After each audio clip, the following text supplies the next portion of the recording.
Recording this video is kind of like doing ministry during pandemic. Some things work, some things don't, and you always have to change at the last minute.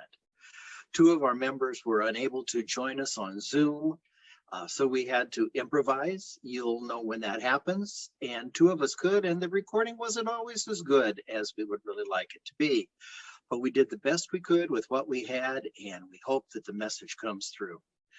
St. John's Dunlap and Bethesda Moorhead, part of the Western Iowa Synod, are committed to sharing the good news in our communities in whatever ways are effective and make sense to the people that need to hear the message.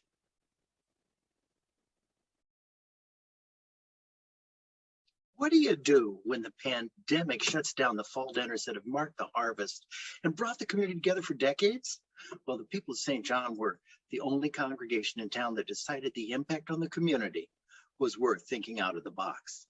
They contracted with a local and much loved fried chicken vendor and set up a socially distanced drive-through where the meals were boxed and delivered by gloved, masked members of the congregation. The energy of that experience lifted the community and encouraged an online Thanksgiving service that featured word, message, song, and prayer from 5 cooperating congregations the following month. So staying connected with a larger church requires effort. And in August, a team of people from St. John and a second team from Bethesda entered a synod event to raise funds for First Call Pastors Seminary debt. Our pastor was a part of the task force that organized the event. The event was held 2 hours away and required a very early departure. Nothing like getting up at 3:30 in the morning. Is that why you were sleepy? Yeah, that is true. We took smokers and spices and a sense of common purpose to the heart of BBQ Challenge. All day we smoked ribs and visited with other teams.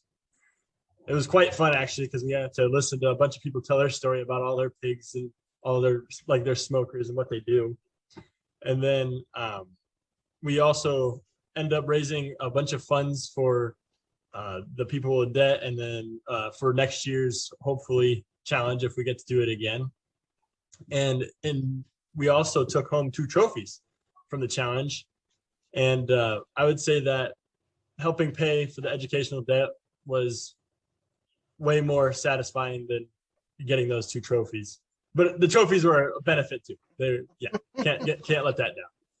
And then working together to keep the message of grace strong in rural communities is essential, especially in our time. It really is. We got some good food too, didn't we? Yeah, it was very good food. Hi, I'm Sharon of Bethesda Lutheran Church in Moorhead. One of our favorite parts of the holidays, one of our favorite traditions is our Danish Scandinavian smorgasbord. We have delicious foods, desserts, a whole table full of desserts. And this is the first week in December every year. And we look so forward to serving and preparing this feast once a year. We all enjoy it. But the past year, with COVID calling the shots, we were not able to do this. So in a printed version of devotions, Pastor put in pictures and recipes of some of the traditional foods that we do serve then, encouraging people to make these foods at home or just remember the good times that we have when we have our smorgasbord. So, as the Passover meal ends and they say, next year in Jerusalem, we say, meet you next year in the fellowship hall. Let's celebrate. Okay. In case you haven't noticed, we do like food at Bethesda and St. John, but it's not all we focus on. Both congregations have a long history of Christian education for children. The pandemic pushed us to take our cherished traditions and adapt them to stay connected with the younger members of our congregations. In faith formation, we marked the beginning of the school year with the blessing of the backpacks. With online worship, we wanted an additional physical touch. So we created a backpack name tag that included a reminder that each child mattered to God. The name tags were mailed to the children of the community, and a prayer was featured in the online worship.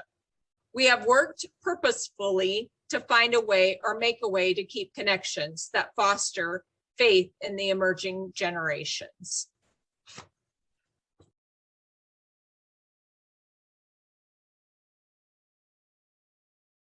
The women of Bethesda have always celebrated the holidays with their Scandinavian smorgasbord. Recipes that have been handed down for generations were carefully prepared and the community invited to gather and eat together. This past Christmas, with COVID restrictions calling the shots, the traditional foods were shared in a printed devotional, complete with pictures and recipes. Those who had enjoyed the meal were invited into making the favorites themselves. As the Passover meal always ends with next year in Jerusalem, we said next year in the fellowship hall. Even if we can't gather, we can share in celebration.